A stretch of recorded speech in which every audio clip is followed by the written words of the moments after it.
El tema que vamos a ver en esta mesa es: ¿debe ser la educación una de las prioridades ante una emergencia? Y para ello, a nuestros panelistas les han proporcionado unas preguntas guía que les voy a leer para que vean cómo se van a orientar las presentaciones. Entonces, ¿por qué es importante tener un currículo de emergencia y materiales comunitarios relacionados con la prevención de riesgos ante una emergencia? ¿Es necesario y relevante el apoyo psicoemocional en la formación docente? ¿Qué otro actor debe intervenir? ¿Cuál es el rol de la educación durante una emergencia? ¿Es la educación un componente indispensable de la primera respuesta en una emergencia? ¿Y cómo ayuda la educación en el retorno a la normalidad? Permítanme presentarles, tenemos 3 panelistas: Efraín Chacón, que viene, como les decía en un momento, Nancy Virrueta y Ray Cancharla, que nos acompañarán el día de hoy. Vamos a empezar con Nancy. Les quiero contar que Nancy Virrueta cuenta con amplia experiencia en materia de gestión de riesgos y salud mental en situaciones de emergencia. Actualmente se desempeña como especialista en gestión de riesgo y desastre y soporte socioemocional de la Oficina de Defensa Nacional y Gestión de Riesgo de Desastres del Ministerio de Educación de Perú. Entonces, les voy a dejar con Nancy. Vamos a tener 20 minutos por cada presentación para que después podamos tener un tiempito para las preguntas. ¿De acuerdo? Haré un esfuerzo porque teníamos más tiempo, pero vamos a hacer lo posible para hacerlo más breve, y darles a todo el público lo que esperan recibir. Muy buenas tardes a todos y a todas, panelistas que me acompañan, y estamos muy contentos, la Comisión de Perú, de estar aquí en una tierra tan linda como Puebla. Hemos disfrutado estos días y bueno, estamos acá para trabajar este tema sobre soporte socioemocional y cómo es la respuesta del sistema educativo. Antes de empezar mi ponencia, yo quiero pasarles un video que tal vez hable mucho más de lo que yo les voy a decir. Este video es un video que se ha trabajado en un sismo que tuvimos el año pasado, el año 2016, en el sur del Perú, en un lugar que se llama Caylloma, que está en la región Arequipa. La región Arequipa es una de las regiones con muy altos niveles de índices en temas de sismo. Tiene volcanes en su territorio, y este video lo hicimos en base a una intervención que hicimos en Caylloma, un terremoto que afectó a esta comunidad, a varias comunidades, varios distritos de Caylloma. Caylloma es una provincia, y vamos a ver cómo más o menos hemos hecho la respuesta, y van a ver cómo hay un tema de una conducta resiliente que hemos querido que ustedes pudieran mirar y observar. Empezamos entonces con el video.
cuándo están las carpas aquí?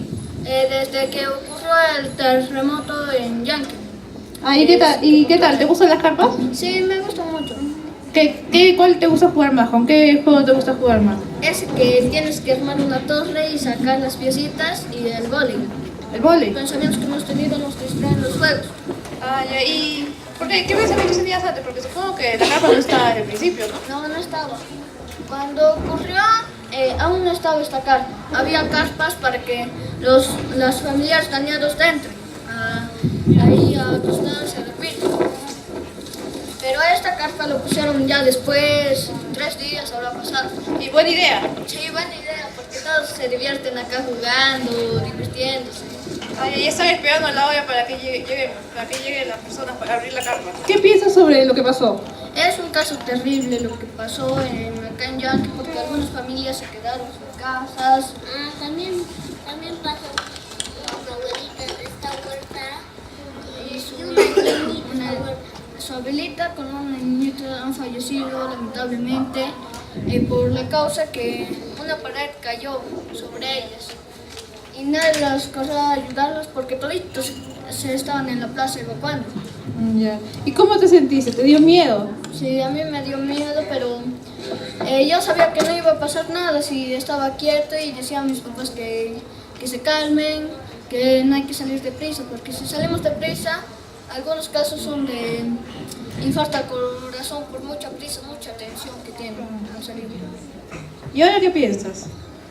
Estoy un poco más calmado porque estamos esforzándonos todos, los de Yankee, levantar nuestros ánimos.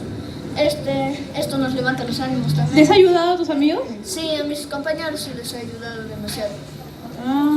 La carpa me hace sentir feliz, emocionado, contento. ¿Y hay algunos sentimientos de repente que todavía sientes o ya...? Sí, alguna desesperación a veces. Así, porque nadie es perfecto. ¿Qué otra cosa más? O sea, necesitamos esforzarnos aquí en Yankee para levantar nuestras viviendas, todo. ¿Y los juegos, por ejemplo, cuando estás triste, te ayuda? Sí, me levanta el ánimo, la autoestima. Y ahora que pienso es que están mejorando. Tenemos que dejar las cosas atrás y pensar en el futuro, no en lo pasado. En lo presente, Pero ¿no te da miedo que de repente pueda volver a suceder o ya no? Ya no tanto, porque ya estamos preparados, ya los niños de sexto ya estamos preparados para este caso de sismo. Y por eso ya sabía que hacer. Tenemos nuestra mochila de emergencia, nuestro botiquín y nuestra zona segura.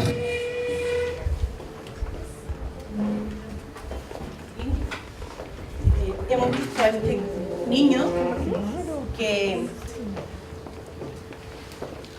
este niño que vivió este terremoto, un terremoto de mediana intensidad, pero que tenía una comunidad donde las construcciones eran precarias. Muere una niña con la abuela y esto marca una situación importante en la vida de los niños. El niño pequeño que ustedes ven al costado se llama Manuel. Y Manuel, cuando nosotros conversamos, lo veíamos inquieto. Y si ustedes lo ven ahí en el video, él también estaba ahí. Él le hace recordar que murieron la abuelita y la niña. Cuando trabajamos y entramos a la carpa, él nos cuenta y vemos que él está más inquieto que todos, que él está como preocupado. Y cuando empezamos a desarrollar el trabajo primero iniciamos una reunión de saber por qué estábamos ahí, él igualmente lo veo preocupado por esta situación. Porque lógicamente hay una proyección. Cuando un niño pequeño se entera de que su compañero muerto, su compañera muerto, y está en un espacio donde todos se conocen, tiene un impacto muy fuerte. Y este niño, cuando hace sus dibujos, nos muestra claramente que él todavía estaba afectado. Y al identificar esta situación, iniciamos y trabajamos con él. Entonces, en el Ministerio de Educación del Perú, tenemos una amplia trayectoria en el camino de recorrer como México situaciones de vulnerabilidad. Mi país es es un país bello, tiene diversidad cultural, diversidad geológica, tiene la octava maravilla del mundo, es un país precioso, que seguro muchos de ustedes conocen. Hoy día estábamos almorzando con los compañeros y uno de ellos decía, qué rico es la comida de allá, ¿no? Pero así como hay tantas cosas bellas que mostrar, también somos una de las regiones que tiene el 80% de incidencia en todo lo que implica vulnerabilidad sísmica. Por tanto, definitivamente todos los sectores del Estado trabajan en el problema y el Ministerio de Educación no podía dejarlo de hacer. Entonces ahora tenemos un sistema instalado que le podemos mostrar muy rápidamente porque no tenemos tanto tiempo, y empezaríamos con el PPT, si me ayudan quien está mirando el...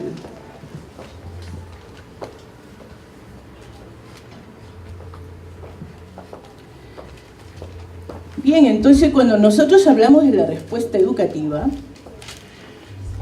podríamos ponerlo aquí, en la copita, por favor. Aquí. Iniciamos por la primera. Gracias.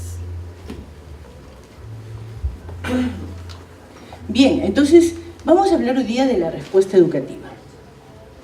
Pero la respuesta educativa va a tener un impacto si es que la fase de preparación ha sido mejor. Y ahí es donde nosotros hemos ido dando cuenta a través de los años de cómo teníamos que estar preparados, ¿no? Entonces, riesgo de desastres y su impacto en el Perú. Aquí nosotros vamos a ver, creo que no llega acá, ¿no? Miren, en el Perú tenemos un total de 70.091 instituciones educativas a lo largo de todo nuestro país. Tenemos 8.500.000 estudiantes, 543.000 docentes en total, incluyendo lo privado con lo público. Y en lo público tenemos 54.000 escuelas, 6 millones de habitantes y 369.000 docentes. Bajo este escenario, nosotros vamos a encontrar, creo que no llega, ¿no? En un clic. Aquí, ¿no? No llega, creo. Ok. Entonces nosotros, como les comentaba en un comienzo, somos un país vulnerable. Imagínense que estamos en el 80% de los movimientos sísmicos que hay en el mundo. Estamos dentro de esa situación. Aparte que estamos propensos a eventos adversos como el fenómeno del Niño, el cual nos ha costado mucho el año 2017 en el marco del Niño Costero, que ustedes seguro han escuchado. Entonces, tenemos una serie de fenómenos naturales como las inundaciones, los riesgos de sismos, deslizamientos y huaicos, riesgos y heladas, friaje, y aquí vamos a ver cuánto de los locales escolares en este 70.000 que les hablé están expuestos a ese riesgo. En caso de inundaciones, 11% de locales. En caso de riesgo de sismos, 52% de locales escolares. En el caso de deslizamientos y huaicos tenemos 29%, riesgo de heladas 24% y friaje 11%. Entonces, frente a esta situación que podemos observar, encontramos que es importante hacer una calendarización de los fenómenos naturales. Y nosotros el año pasado, casi más de unos años, pero previo a todo un proceso de gobernanza, porque no ha sido fácil hacer que haya una calendarización escolar diferenciada, tomando en cuenta esta presentación de los fenómenos naturales, en la selva del Perú se ha hecho otra fecha de inicio. Nosotros iniciamos las clases los 12 de marzo. Por ejemplo, este año vamos a empezar en marzo, el 12, todas las escuelas públicas. Pero en el caso de Loreto ha cerrado su año escolar, recién va a cerrar su año escolar, entonces hemos tenido que adecuar, de acuerdo a la presencia de estos fenómenos naturales, la calendarización escolar.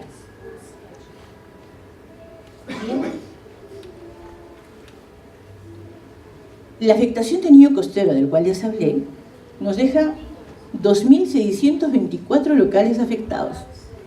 Y si ustedes ven estos circulitos rojos, ahí nos dice los números de escuelas que han sido dañadas, imagínense, en la parte norte del país, incluyendo Lima e Ica.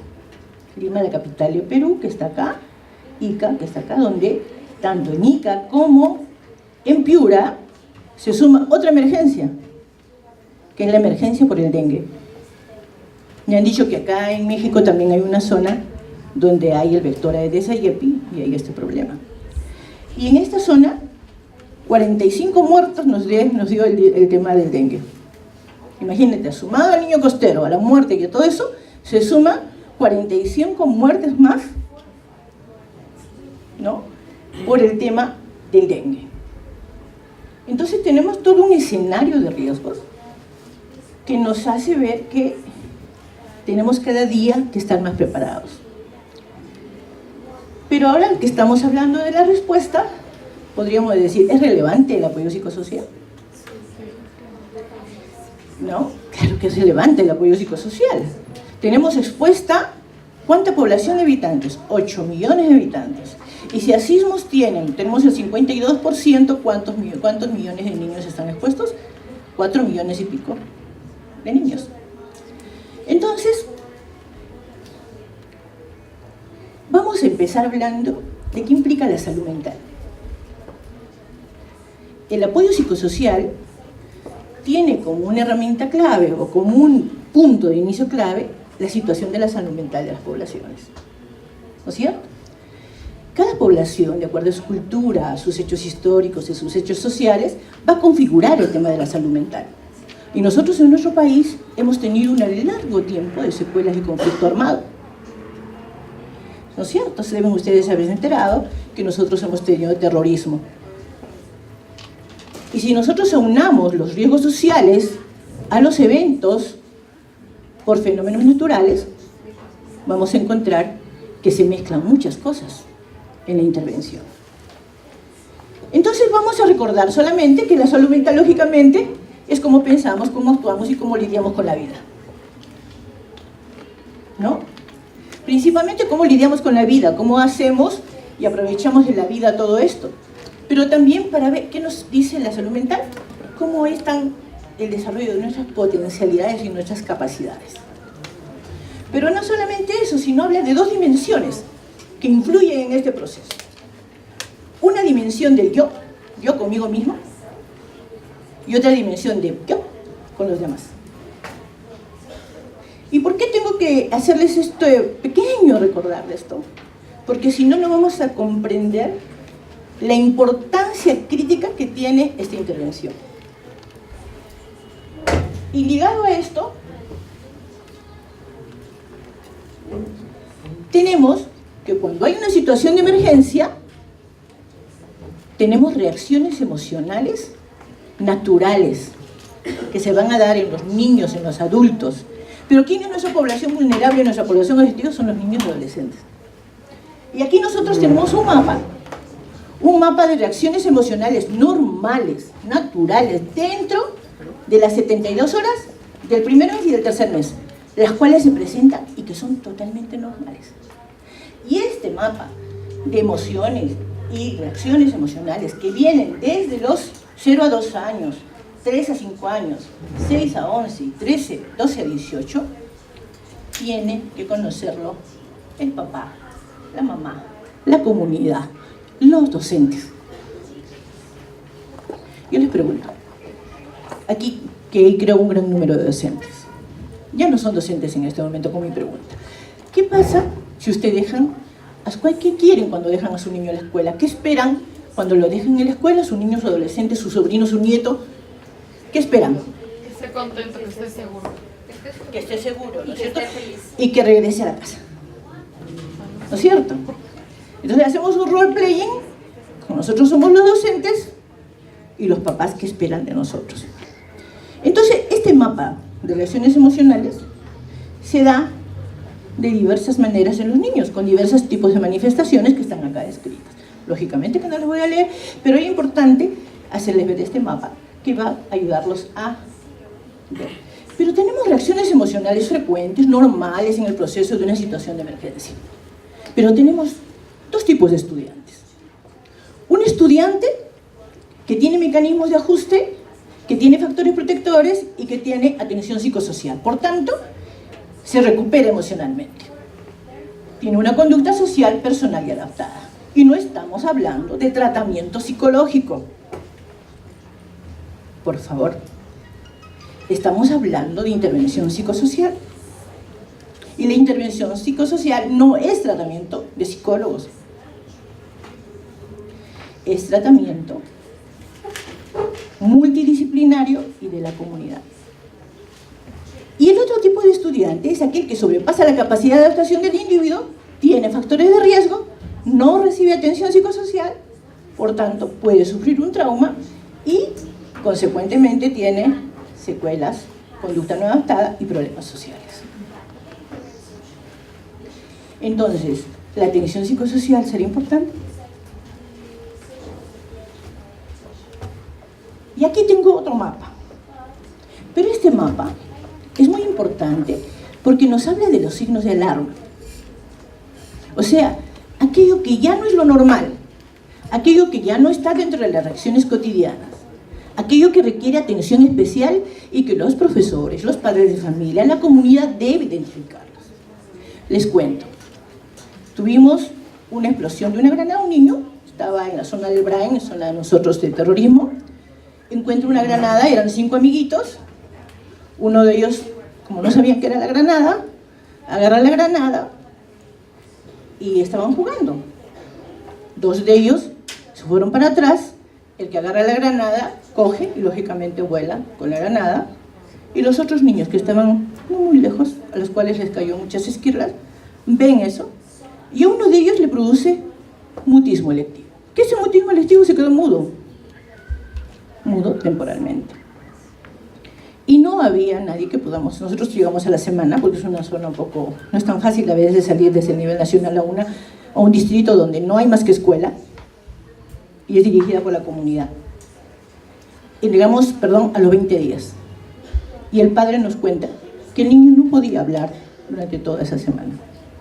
Si ese equipo hubiera estado preparado, tal vez el niño hubiera sido atendido. Tampoco llegó salud, tampoco llegó otro sector. Entonces, ¿qué había en esa comunidad de este niño con la granada? Solamente estaba la escuela y su jefa de comunidad y todo, y la PAFA. Entonces, estos signos de alarma, gracias, estos signos de alarma es importante que lo conozcan los padres, porque cuando el niño se empieza a orinar en la cama, que no es un signo de alarma, y ya no se orinaba, es una situación normal, el papá, si tienen conductas violentas o conductas arraigadas culturales, bla, bla, bla, porque te orinas, ¿no? Cuando el niño se está orinando y tiene una conducta regresiva, solamente por efectos normales de las reacciones al terremoto. Pero cuando el niño no quiere hablar, cuando el niño no quiere comer, entonces ya no es una afectación normal y cotidiana, es un signo de alarma. Entonces, ¿la atención psicosocial sería importante? ¿Habría psicólogo donde estaba el niño con la granada? No había psicólogo, solo había la escuela, los padres de familia y la comunidad. ¿Y quiénes dan la atención psicosocial?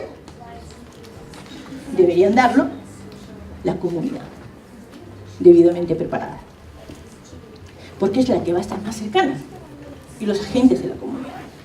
Entonces, el apoyo psicosocial en la gestión de riesgo es entonces un proceso de intervención integral dirigida a incrementar el desarrollo humano de las personas y elevar su calidad de vida. Número 2, está basado en una bidireccionalidad. ¿Qué significa en lo psicológico y lo social? Ambas interactúan. Y en esta interacción también encuentran lo individual y lo colectivo. Lo psicosocial tiende a intervenir en lo colectivo. Y lo individual es cuando en lo colectivo se ha dado cuenta que algo no está como los demás. Y es lo valioso de lo psicosocial, ¿no? Entonces tenemos que también las personas, ¿qué les permite el apoyo psicosocial? Ejercer control sobre sí mismas, tomar decisiones, No es que yo te hago la ayuda, no es que yo te hago la casa, no es que yo te resuelvo el problema. Yo te ayudo a que tú pienses cómo vas a actuar. Y lo van a hacer múltiples disciplinas. El docente, el psicólogo, el asistente social, el jefe de la comunidad, los agentes comunitarios. Bien, entonces, ¿cómo ayuda la educación de retorno a la normalidad? Y ahora sí les voy a contar lo que nosotros hacemos de manera rápida, porque el tiempo me quiere ganar. Y el aparato. ¿Qué hacemos nosotros en Perú? ¿Qué hacemos en Perú? Esto es nuestro proceso de respuesta del sector educación en la gestión de riesgo de desastres. Si ustedes se fijan, aquí donde está la crisis es el momento que sucede el evento. Pero tenemos una fase de preparación. Y en la preparación desarrollamos políticas, planes, desarrollamos capacidades, hacemos simulacros, hacemos guías y protocolos, dispositivos de seguridad y comunicación social. Pero en el momento de la crisis se activan etapas. Y la primera etapa es la etapa de soporte socioemocional, la otra es la etapa lúdica y de reincorporación a la educación formal, y la tercera es la etapa de aplicación del currículo de emergencia en la reincorporación de la educación formal. ¿Y qué hacemos en la recuperación y rehabilitación? Políticas, implementación de planes, infraestructura, intervenciones psicosociales con enfoque de rehabilitación. Porque las que se hacen acá no tienen enfoque de rehabilitación, tienen enfoque de atención a la respuesta. Entonces, nuestro público objetivo son los niños, ¿no es cierto? Y quienes ayudan a que este público objetivo sea atendido: los docentes, los padres de familia, los directivos y las brigadas de primera respuesta. ¿Cómo lo hacemos? ¿Cómo se desarrolla este proceso? La etapa de soporte emocional, lógicamente, lo que busca es reintegrar la integridad, proteger la integridad socioemocional y también de las redes sociales. Por eso le llamamos soporte socioemocional, porque si no le podríamos llamar atención psicológica de emergencia, ¿no es cierto? Pero cuando le hablamos de soporte socioemocional, hablamos de una intervención grupal, colectiva, y que no deja de tener visibilidad con lo individual. Y, lógicamente, ahí tenemos unas herramientas que son estas que ven acá. Son los kits de soporte socioemocional y actividades lúdicas que se implementaron en el año 2013, ¿no? 2013 fue Heidi, me recordan. Y con las que nosotros hacemos la intervención. Pero lógico es, ustedes dirán, esto cuesta mucha plata. A veces no lo vamos a tener. Entonces la formación y desarrollo de capacidades que le damos a los docentes, no necesariamente solo usando el kit, sino también intervenciones que van a salir de la creatividad del docente. La etapa de soporte socioemocional, ¿cuánto tiempo? Ya. La etapa de soporte socioemocional comprende dos fases: contención socioemocional y sesiones de soporte socioemocional. Está definida que la etapa de contención es aquella de acción inmediata. ¿Qué debe hacer el profesor cuando está con los niños y sucede el evento adverso? Eso es lo que se le enseñamos al profesor. ¿Qué hace para intervenir en la crisis? Se llama contención. ¿Y qué objetivo tiene? Proteger la seguridad y la vida, bloquear las emociones negativas, ¿no? Identificar y controlar esos pensamientos, y se aplican estrategias de respiración diafragmática, liberación de tensiones, promueven canales de expresión de emociones y se centran en el pensamiento, en el aquí y el en ahora, porque la intervención en crisis tiene que ser así. Entonces hay estrategias de desarrollo de capacidades, y las sesiones de soporte socioemocional son ya intervenciones estructuradas que tienen un inicio, un desarrollo y un cierre. Por eso son más estructuradas, tienen más tiempo, se ejecutan en espacios seguros. La contención no necesariamente, sino está en el momento donde te pasó el evento. Y su finalidad de las sesiones de soporte es fortalecer la capacidad de expresión de las emociones, facilitar el procesamiento del duelo, reconocer y entender las emociones y sentimientos producidos por la emergencia y prevenir secuelas. ¿Qué hacemos? ¿Qué estrategias aplicamos? expresión de emociones, autoprotección, bien común, resiliencia y manejo de duelo. Bien, y si encontramos signos de alarma, lo derivamos a los servicios de salud. La etapa lúdica utiliza el juego como herramienta para fortalecer ese acompañamiento de soporte socioemocional. Pero no es el tema del juego como juego, sino es un juego estructurado, ¿no? Y ahí tenemos que está definida lógicamente como actividades estructuradas orientadas a fortalecer la transición de la etapa no formal a la formal. ¿Y qué hace ahí? ¿Qué actividades hacemos? Actividades psicomotrices que vinculen de manera transversal lo afectivo, lo cognitivo, social y físico. ¿Qué capacidades desarrollamos? ¿Cuál es nuestro objetivo? Desarrollar capacidades psicoafectivas, actividades psicomotrices y de grupo, pero que van orientadas a la recuperación, el respeto a los derechos, a la solidaridad, al bienestar común y la reincorporación positiva a la educación. Y finalmente, aplicamos estrategias como juegos de desplazamiento, juegos de organización y planificación, juegos cooperativos y juegos que fortalecen la capacidad de comunicación. Entonces, debe quedar claro que las reacciones psicológicas en su gran mayoría son respuestas esperadas. Es decir, aun cuando son manifestaciones intensas de sufrimiento psicológico y requieren de atención psicosocial, usualmente no son patológicas y la mayoría se resuelve en periodos cortos. Bien, para eso sí ya lo paso bastante rápido. Desarrollamos intervenciones con los docentes. Ya 2 minutos, sí, creo que esto lo hago en 2 minutos, que la parte medularia pasó. El desarrollo de capacidades a los docentes va orientado a fortalecer capacidades para desarrollar contención y soporte socioemocional. Y entrenamiento en el uso adecuado de los materiales educativos.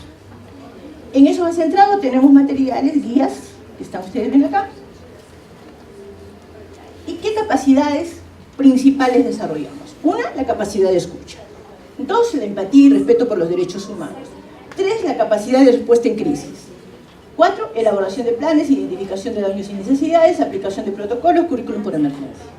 Seguridad y capacidad de adaptarse a los cambios y empoderamiento sobre la protección a la infancia. Pero no solo pensamos, este año, el año 2017, a raíz del Niño Costero, hubo una afectación importante de los docentes, como docentes. Entonces hemos iniciado un proyecto, un programa focalizado en Piura para atender las necesidades psicosociales de los docentes. Y esas necesidades psicosociales está identificar emociones, reconocer estrategias para mitigar su estrés, asimilar sus vulnerabilidades y fortalezas y reconocer su capacidad de resiliencia. Con esto ya termino. Y formamos brigadas de primera respuesta. Las brigadas de primera respuesta tienen un nivel mayor de capacitación. ¿Por qué? Porque tienen mayor especificidad y ellas van a reconocer sus propios límites, actuar con ética, reconocer sus necesidades emocionales, resistencia a la presión y la adaptación al cambio, habilidades de autoprotección y autocuidado y estar capacitados en primeros auxilios psicológicos. Son brigadas, por tanto ellos tienen una... Y bien, no nos olvidamos de los padres. Los padres de familia, hemos intervenido con ellos a raíz del Niño Costero. Ustedes saben que muchos se quedaron sin trabajo porque la razón de su trabajo se fue con el agua. Y hemos trabajado 5 puntos, el tema de sus fortalezas, sus niveles de afectación, el reconocimiento de que ellos necesitan ayuda, el reconocer lo que necesitan sus hijos y el reconocimiento de la capacidad de resiliencia. Y creo que aquí sale la última.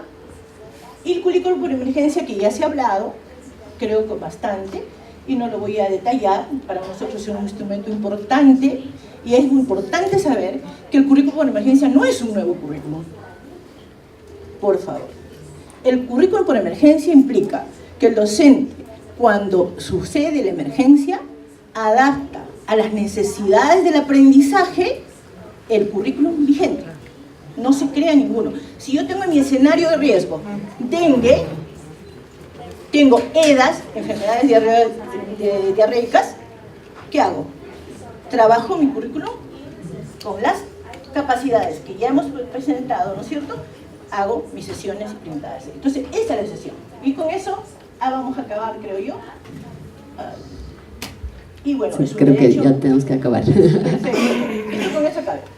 Y lógicamente no nos olvidamos de los espacios alternos, que es lo final, que es la parte de la infraestructura que nosotros tenemos. Y muchas gracias a todos.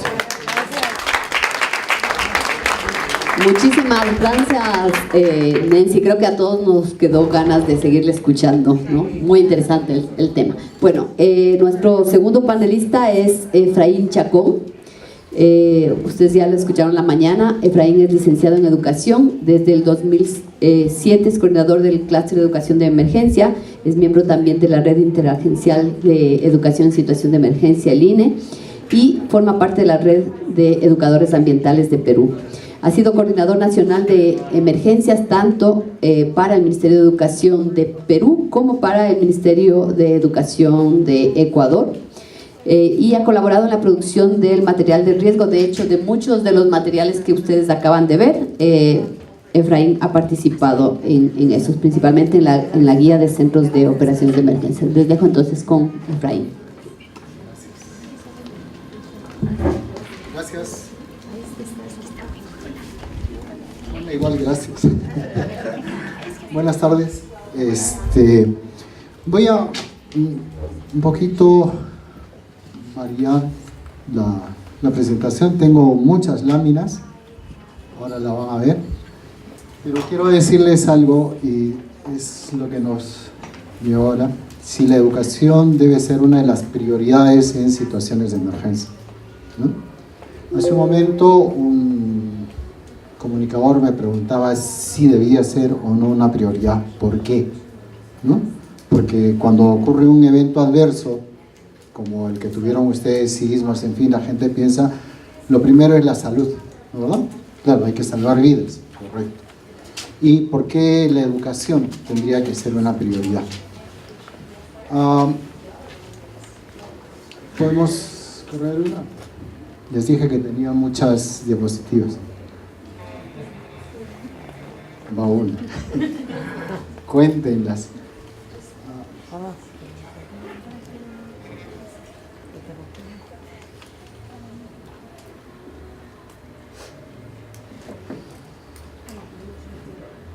Esa ya la contamos, vamos a la siguiente, por favor.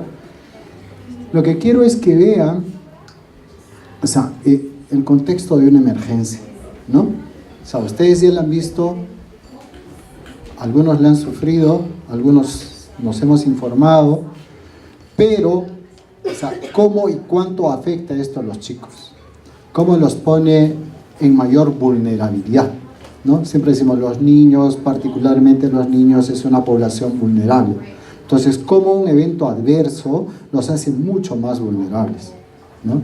Y cómo la educación, ¿por qué tiene que ser una prioridad? No funciona.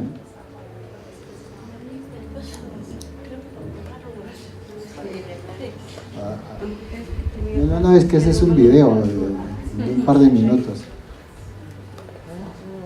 Menos de un minuto. Bueno.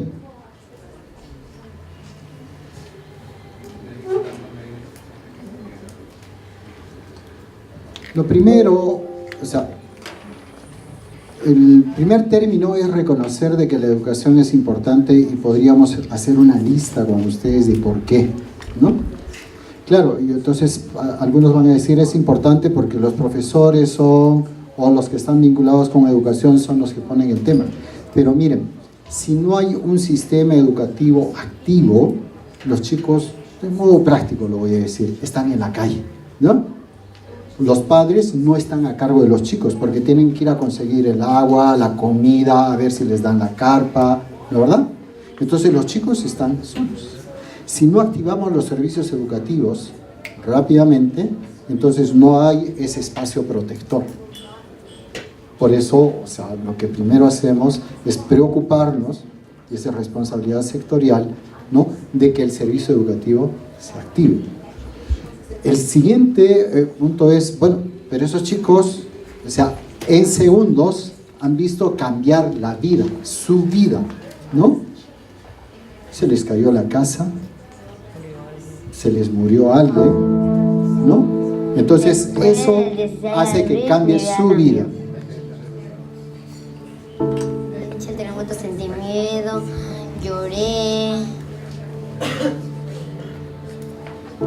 Yo creo que después del terremoto se cambió porque Sí. ya no es la misma vida que antes. Yo antes tenía otra casa, ahorita ya es otra. Mi primo murió, él se llamaba Gibrian Moisés Vilela Basurto. Iba a cumplir los 10 añitos.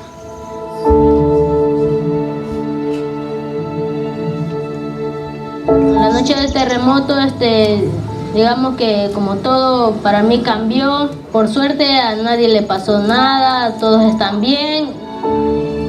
Después del terremoto en la escuela no había agua y ni en las casas no había ni luz. Como a los 6 días llegó la luz.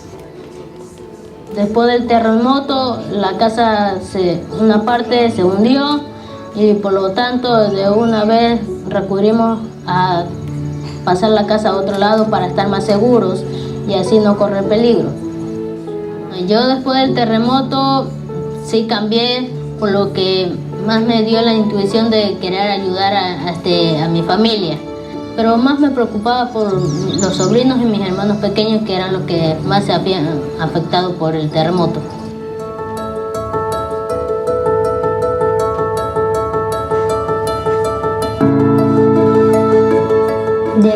Después de la intervención del terremoto, he aprendido en las espacios amigables, del Zika. Ahorita sí, ya he aprendido más que antes. Con el retorno, muchos niños ya dejaron de tener miedo. Los niños también hicieron algo por mí, devolviéndome otra sonrisa. Después del terremoto, en la escuela no había agua.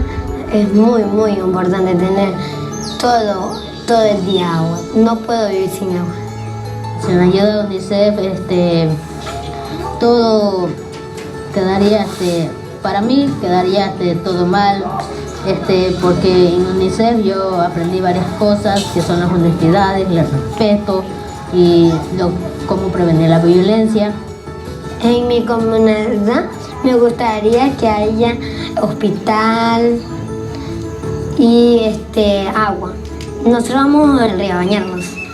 Mi hermana no le gusta venir a este río, porque toda la sociedad de ella va para acá. Para mí el principal problema es el tema de la basura que hay en las calles. No hay nadie quien las pueda recoger.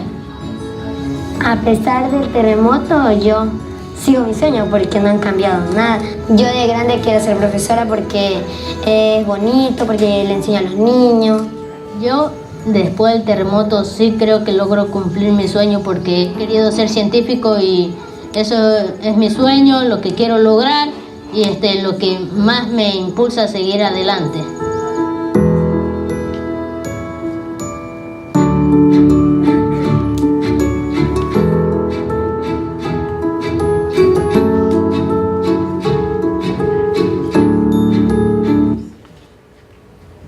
La última frase en verdad es conmovedora, ¿verdad? Yo sé lo que pasa. O sea, la escuela lo que hace es que los chicos sigan con esos sueños. La escuela lo que hace es ayudarlos a superar esa crisis. Entonces, de ahí la importancia, ¿no?, de que la educación es una prioridad. Los chicos nos narran y cómo cambió su vida, y eso es lo que ocurre en un sismo. Son segundos que cambia todo el escenario, ¿no? Desde chicos que pierden el perrito, el juguete, y esa es una gran afectación. ¿Qué hace la escuela? Los va a ayudar a recuperarse con todo lo que Nancy nos ha estado contando, todas esas estrategias, ¿no? Entonces, ¿a qué no debemos renunciar? A reiniciar la escuela lo antes posible. Y ahí un gran margen de actividad intensa es precisamente la atención socioemocional. No va a haber, y de hecho, en todas las emergencias que hemos estado, no hay la suficiente cantidad de psicólogos, ¿no, verdad? 5, 10, 20, 30, consíganse 200. Imposible. En el caso de Ecuador, y Pablo bien me hacía recordar, hay un departamento de educación y consejería estudiantil, DESE, ¿no?, que son psicólogos que atienden a los chicos en una situación regular. Cuando hubo la emergencia, había 3 que quedaban porque justo habían terminado contrato y chao, ¿no? Hoy día hay 10 y el promedio es que tienen que atender 3.000 y pico de chicos por cada psicólogo. Ya, imagínense. Y en el momento de la emergencia, esos 3 que quedaban y algunos voluntarios se vieron abrumados. ¿Qué tenemos que hacer? Tenemos que preparar, tenemos que formar a los profesores en el tema, para que ellos sean los primeros también en ofertar, en procurar, ¿no?, la contención emocional. A ellos, o sea, los profesores a los estudiantes y los propios profesores a sus pares. Y esa capacidad también los hace más resilientes. Podrían enfrentar, y de hecho enfrentarían mejor, una situación de emergencia. Yo creo que el video responde a varias de las preguntas que nos han hecho. O sea, ¿por qué tiene que ser prioritaria la educación? ¿No? Podemos poner el siguiente, por favor.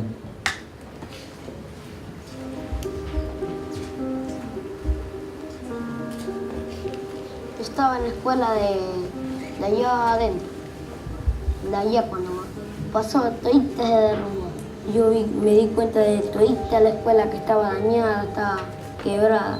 Yo me asusté, pobre esta escuela. Me asusté, me sentí triste.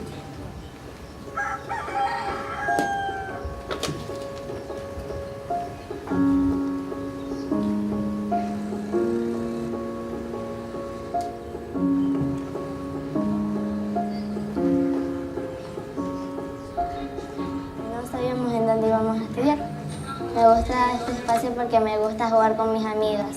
Nos ponemos a hacer los deberes cuando nos dejan los profesores, cuando no tenemos nada nos ponemos a jugar. O sea, yo pensaba, ¿dónde van a estudiar mis hijos? O sea, uno es pobre. Yo le doy gracias a Dios y a las personas que tuvieron ese buen corazón. Si también no hubiera ese espacio, ¿cómo estudiaran?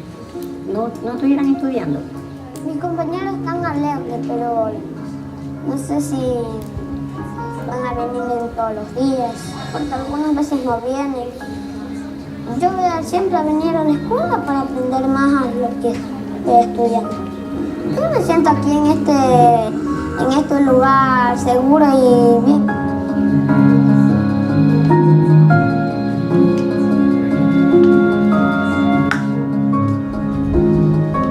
Me da pie para hacer algunos comentarios. Ustedes han visto en las expresiones de los chicos que hay angustia, ¿no? Pero también hay esperanza, también hay satisfacción. ¿Dónde encuentran eso? En la escuela. ¿Qué pasa si no activamos ese sistema? ¿No? Y no estoy hablando de todos los riesgos sociales que hay alrededor. Estoy hablando a partir de las expresiones de los propios chicos. Por eso la prioridad para nosotros es restablecer, ¿no?, el sistema educativo. Una pregunta que nos hacían es ¿cómo ayuda la educación al retorno a la normalidad? O sea, primero es una sensación, ¿no es cierto? O sea, mi escuela se cayó, qué pena, pobre escuela, nos dice el niño, ¿no? ¿Ya? Cuando vuelve a la escuela, a ese espacio, sea en carpa, en lo que quieran ustedes, ya tiene una sensación, estoy retomando mi vida cotidiana, mi vida regular, ¿verdad? Entonces, ¿cómo la escuela también ayuda a los padres? Porque están ellos en otras cosas, en verdad, ¿no? Ayuda a los padres, ¿por qué? Porque los chicos están volviendo a la escuela y eso es lo cotidiano, eso es lo regular, ¿verdad? Entonces, ¿cómo la escuela, cómo aperturar el servicio educativo, ¿no?, está ayudando a las familias, a las propias autoridades y sobre todo a los niños? Entonces, es importante para retomar esa normalidad, ¿no? Y sí, nosotros seguimos creyendo, estamos convencidos, después de haber trabajado en estos temas, ¿no?, de que el restablecimiento de la educación es una prioridad, tiene que ser una prioridad. Pero a veces, como nos ha ocurrido cuando, por ejemplo, en Ecuador el ministro del Interior se hace cargo de la respuesta en una zona, ¿no?, y bueno, hay que restablecer la escuela. Uno, no lo podemos hacer por decreto, tal día se restablece, es un proceso, hay que trabajar, tiene que ser un proceso participativo, tiene que haber convencimiento. Hay mucho miedo en los adultos por volver a enviar a los chicos a la escuela, ¿no? Hay que mirar condiciones de seguridad, hay que mirar las condiciones de agua, saneamiento, disposición de servicios, ¿no? Entonces, es importante tener en cuenta estos elementos porque podremos establecer escuelas temporales, reactivarlas en la propia escuela según las posibilidades, en los albergues. La idea es que esté lo más cercano, ¿no?, en acceso a los chicos, ¿verdad? O sea, lo que les sea más cercano, más accesible, más seguro para su desplazamiento. Entonces, de modo breve, ¿no?, esto es lo que puedo referirles en relación a esta prioridad que tiene la educación frente a una emergencia. ¿Quiénes tienen que abogar por eso? No lo van a hacer los compañeros de salud, porque ese no es su tema, ¿no? Sin embargo, ellos van a entender que cuando tenemos a los chicos ahí, en la escuela, organizados, es un buen espacio para trabajar los temas de salud. Volvemos al tema de la coordinación, ¿no? Ahora que hablábamos de agua, estoy recordando que cada vez que hay estos problemas se desplazan millones de botellas de agua, que a veces generan un problema por el plástico, ¿no, verdad? Entonces, la escuela es un excelente espacio para transmitir información, para trabajar comunicación, ¿no? Entonces, es relevante nuevamente el hecho de ponerlo como una prioridad. Pero los que abogan tienen que ser los del sector de educación, son los que tienen que liderar. Tenemos que convencer, todavía es un trabajo duro, tenemos que convencer al resto para el más pronto restablecimiento del servicio educativo. Muchas gracias. Muchas gracias, Efraín. Nuestro último panelista es Ray Cancharla. Él es el National Humanitarian and Disaster Risk Manager de Save the Children. Es nacional de India, tiene estudios en medios y sociedad en la Universidad de Leicester de Reino Unido y desde 1977 ha estado involucrado en la respuesta a desastres, apoyo a sobrevivientes y regreso a la normalidad. Desde el 2008, Ray se ha dedicado a tiempo completo a la respuesta a desastres y a la reducción de riesgos. Ha sido pionero en la India en el tema de seguridad escolar y reducción de riesgos con un enfoque en infancia. Y actualmente es el jefe de reducción de riesgos a desastres y adaptación al cambio climático de Save the Children y es también miembro del Grupo Global de Reducción de Riesgos y Desastres. Les dejo con Ray.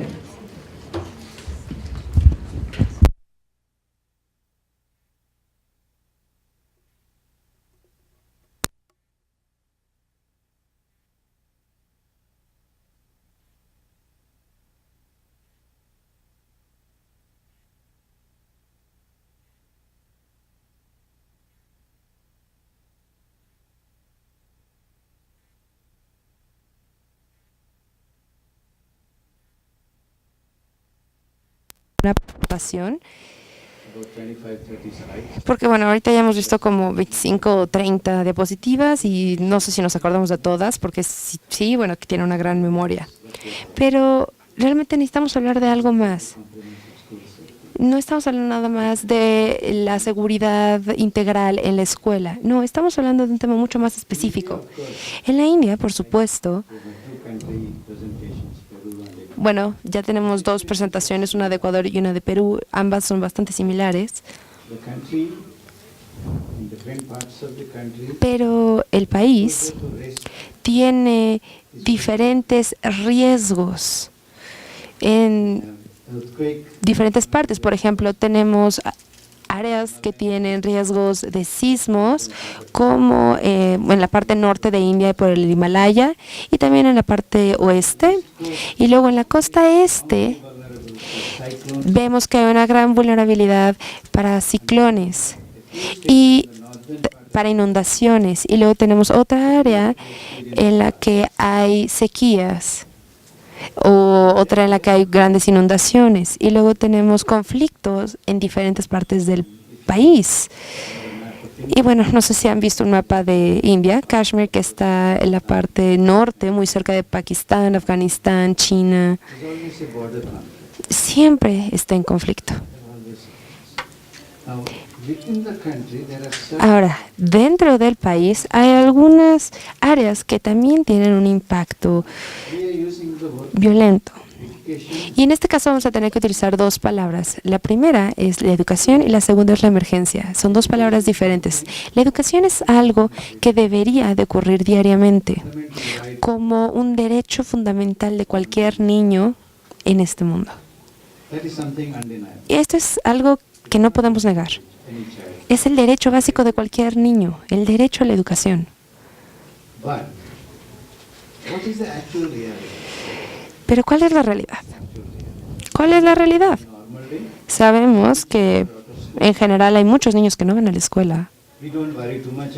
Y a veces no nos preocupamos mucho por ellos. Algunas organizaciones sí, por ejemplo UNICEF y Save the Children y Planet, pero ¿realmente vemos que todas las secretarías de educación en todos los países del mundo están igual de preocupadas? No, probablemente muchos de ustedes piensan que no, y entonces tenemos que trabajar en esta parte.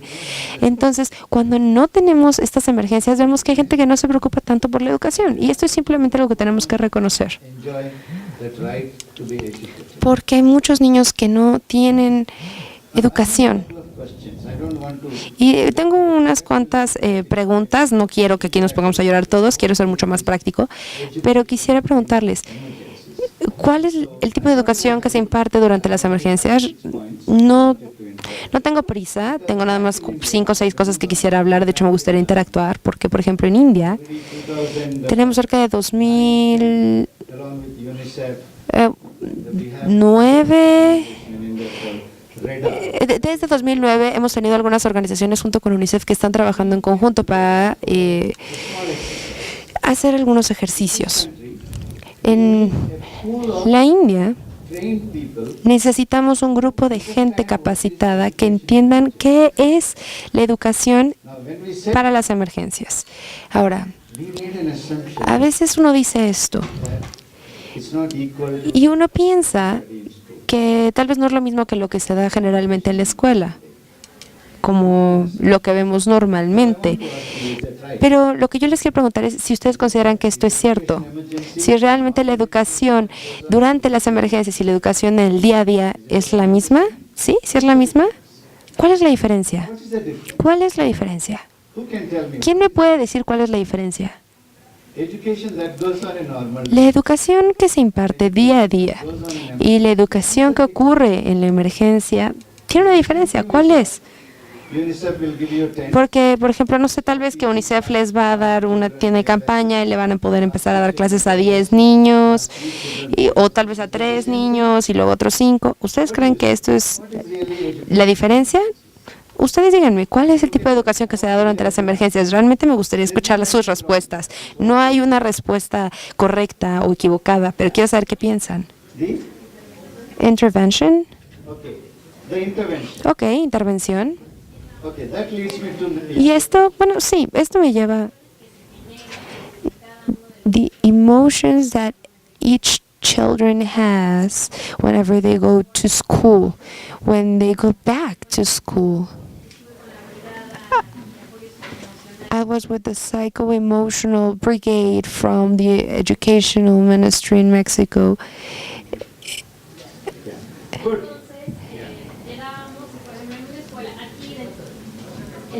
And for example, if we were to go to a school here at the capital in Puebla, not at another small town, but here in Puebla, some children had actually seen how a wall came down and one of their classmates died. And so we actually had to see this when we came back to school. Well, you know, this is a side note that our secretary actually came up with this project. But she took us there and we worked with UNICEF, and it was just sort of made up a pretext for us to actually listen to the children. So, of course, it will not be the same to a day-to-day class, because you first have to work with all the emotions that these children are going through, both what they live through and what they're imagining.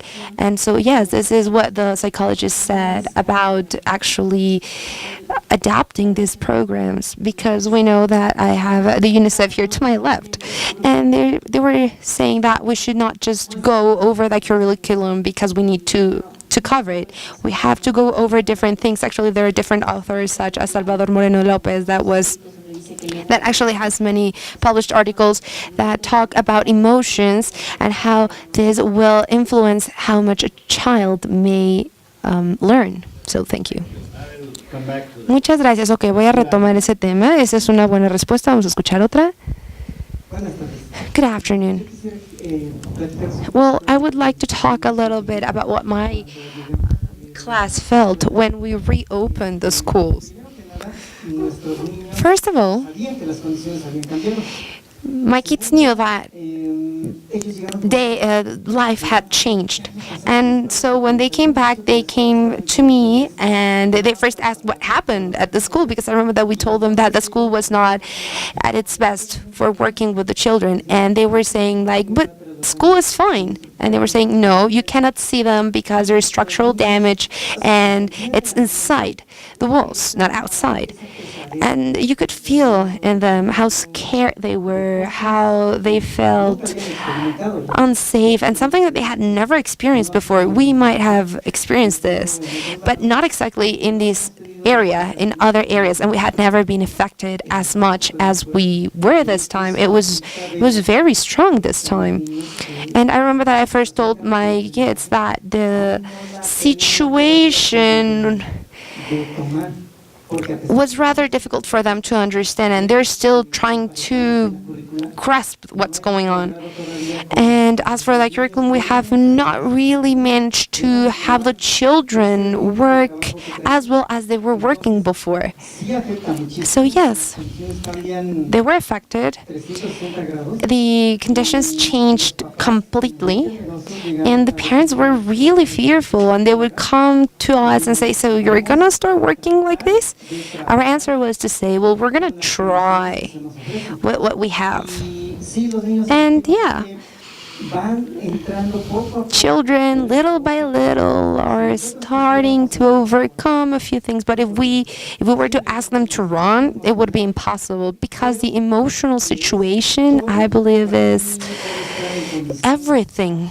So a child can actually learn. Otherwise, it's impossible. If a child is not emotionally stable, we can't really do much. Thank you. Muy bien, gracias. Okay, ¿alguien más? Y luego continuamos. Thank you. Well, I believe that the subtlety here has to do with the term of education in emergencies, the content, to actually be trained to face an emergency, and what the psychologists and the teachers are talking about, which is education during the emergency. And so we have to see this difference. We might think that it's the same situation, because it can be education through the disaster, and the other one can be the education that we actually have to teach for the disasters, so that we can have a good risk management. This is basically what I wanted to say. Gracias. Ok, he escuchado ya varios puntos de vista. Muchas gracias por compartir sus puntos de vista. ¿Cuántos de ustedes son maestros? Levanten sus manos. ¿Cuántos de ustedes realmente son maestros? Maestros. 1, 2, 3, 4, 5, 6, 7, 8, 9, 10, 11, 12, 13, 14, 15, 16, 17. Ok, ¿y los demás? ¿Qué son? ¿Trabajan en el departamento de educación o en salud? Ok, ¿psicóloga? Psicólogo. ¿Y cuántos de ustedes vienen del departamento de educación o de la Secretaría de Educación? ¿Alguien que venga de la Secretaría de Educación? ¿Nada más uno? ¿Dos? Ok, muy pocos. Bueno, ya escuché algunas cosas bastante útiles.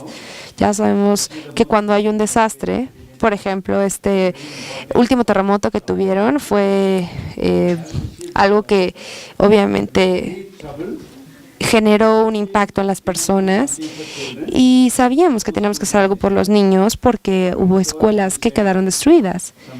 Y alguien me comentó que hubo un niño que murió, o no sé, por ejemplo, si alguien se muere en la familia o algún maestro muere, obviamente va a haber mucha emoción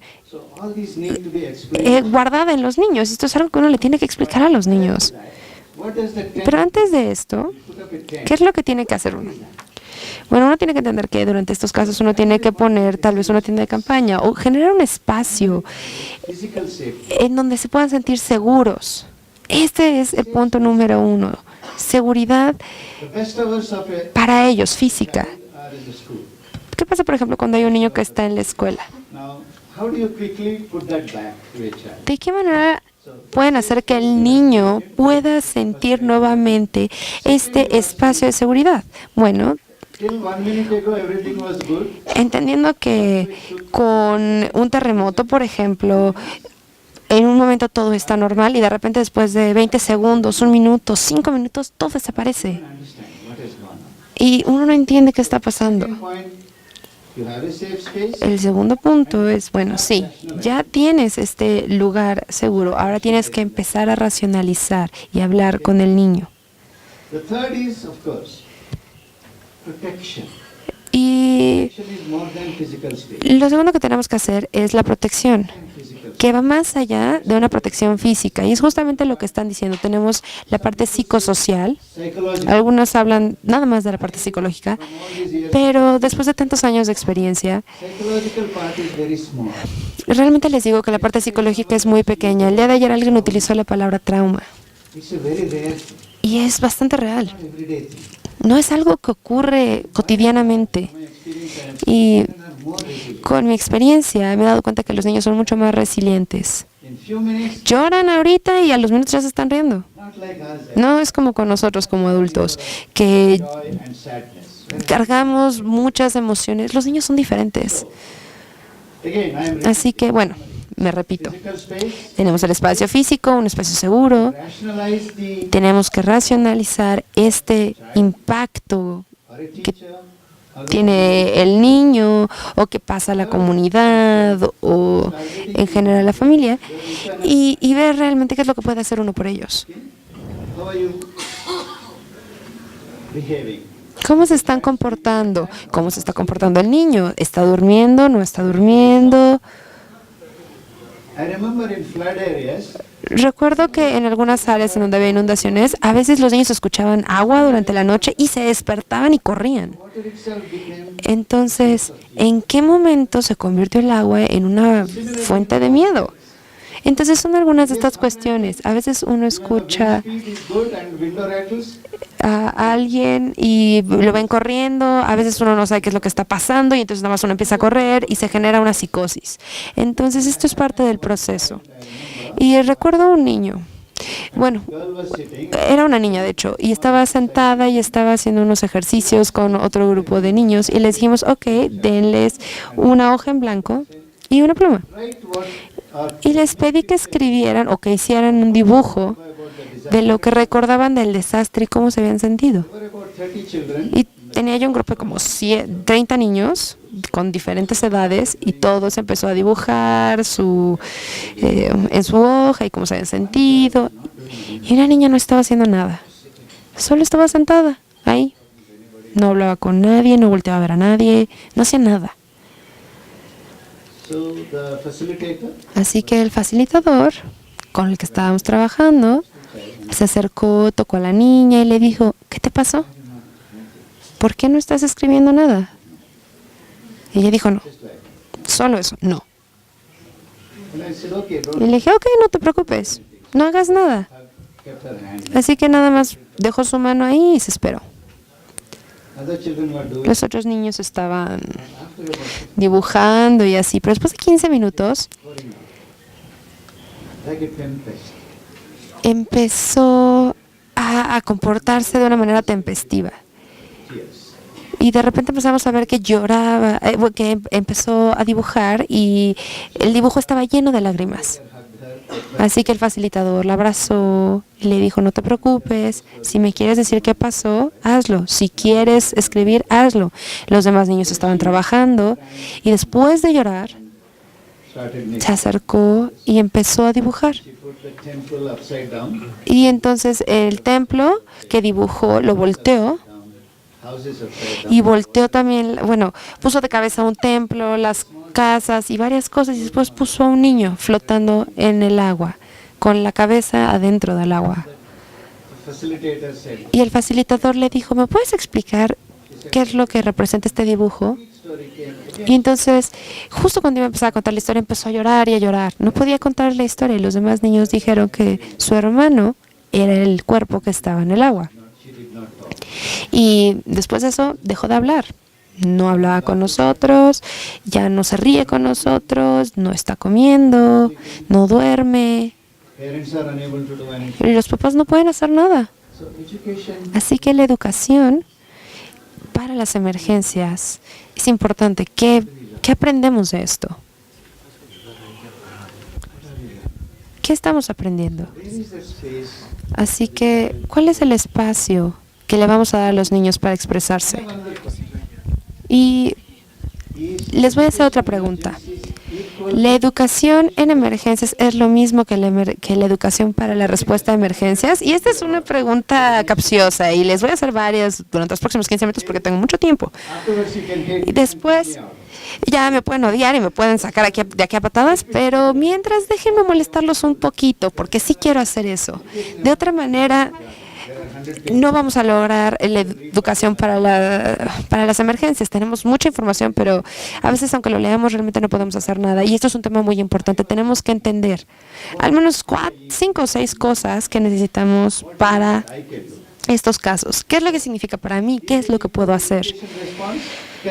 Entonces, a ver, ¿cuántos de ustedes sienten, y quiero que levanten la mano, que la educación de las emergencias es la misma que la educación de respuesta a las emergencias? Donde alguien llega, empiezan a jugar y empiezan a enseñar. ¿Ustedes creen que es lo mismo? A ver, levanten las manos los que consideran que es igual. Ok, veo que por ahí Paola dice que no. Y Pablo dicen que no, pero los demás, ¿qué? Les da miedo contestarme, ¿verdad? Pero necesitamos que seamos muy específicos. ¿Realmente a qué nos referimos con la educación en las emergencias? La siguiente palabra. ¿La educación en emergencias la tienen que hacer los maestros u otras personas? ¿Quién tiene que cumplir esta función durante las emergencias? Parents and teachers. Perdón, ¿le pueden dar un micrófono? Everyone should do this because we all work together. You know, we have to work with the teacher, with the children. It's before, during, and after a disaster. It is just as with normal education. When we're trying to educate someone, we all have to participate. We have the parents, the teachers, and the children, and the same goes for emergencies. And we have to work before, during, and after the emergency. In this case, we're going to act after the emergency, and we're going to have to work alongside the parents because if teachers are already working on preventing emergencies and we're already learning about disasters, well, parents are not. And, well, someone... En el patio estuvieron tranquilos, pero llegaron los papás casi a tumbar el zaguán. En ese momento, los niños se les transmitieron esa histeria que traían los padres. Entonces, ¿qué pasa? No solamente somos nosotros los que debemos de recibir esa educación, también los padres.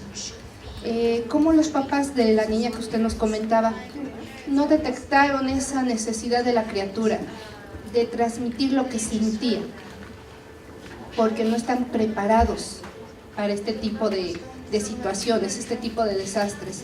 Entonces, yo creo que es importante que si ya comenzó se comenzó este mundo a revelar con demasiados desastres, sismos, tormentas, el clima que ha cambiado muchísimo, entonces tenemos que empezar a tomar esto como una educación más para todos. ¿Saben qué? Tenemos que aprender ahora de esto e incluir a todos. Yo pienso eso.